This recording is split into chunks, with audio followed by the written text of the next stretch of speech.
সংসারে আমরা কেহই নিজ মুখখানা দেখিতে পাই না।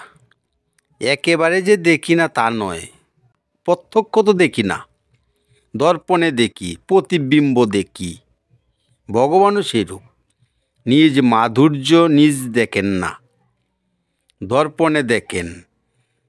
আমরা দেখি জড় দর্পণে, আর ভগবান দেখেন ভক্তের হৃদয় দর্পণে।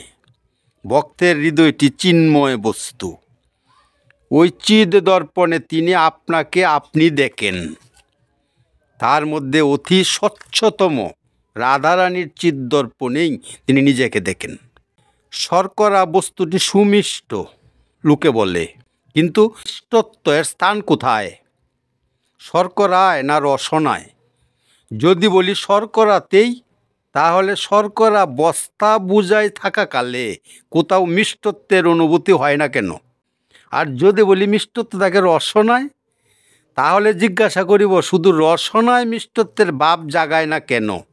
আসল তত্ত্বটি হলো মিষ্টত্ব শর্করাতেও নাই, রসনাতেও নাই। ইহার হইয়াছে শর্করা রসনার মিলন স্থানে। শর্করা কোনো রসনা যাচ্ছে না, যে কোনো রসনাতেই সমান মিষ্ট। কিন্তু শ্রীকৃষ্ণ সম্বন্ধে এই কথা খাটে না, কারণ শ্রীকৃষ্ণ মাধুর্য নিত্য নবায়মান। ইহা আস্বাদন করিতে হইলে হৃদয় সম্পুটে থাকা চাই নিয়ত বর্ধনশীল প্রেমের ভাণ্ডার। ওই বস্তু একমাত্র ব্রজগোপীদের আছে।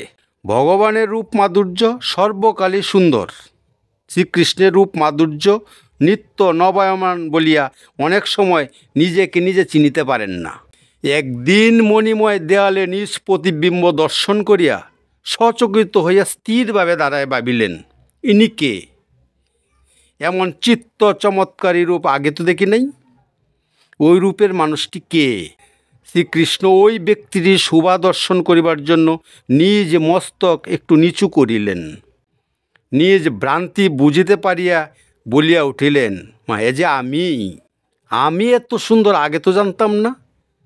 ইয়াকে সম্ভোগ করিবার তীব্র লালসা জাগিতেছে, কিন্তু হায়, ওই প্রতিবিম্বকে তো জড়াইয়া ধরিতে পারিতেছি না। নিজেকে তো নিজে বক্ষে ধরিয়া বদন মধু ভোগ করিতে পারিতেছি না। ইহা নিখিল বিশ্বে একজনই পারেন। আপন মাধুর্য হরে আপনার মন, আপনে আপনা চাহে করিতে আলিঙ্গন।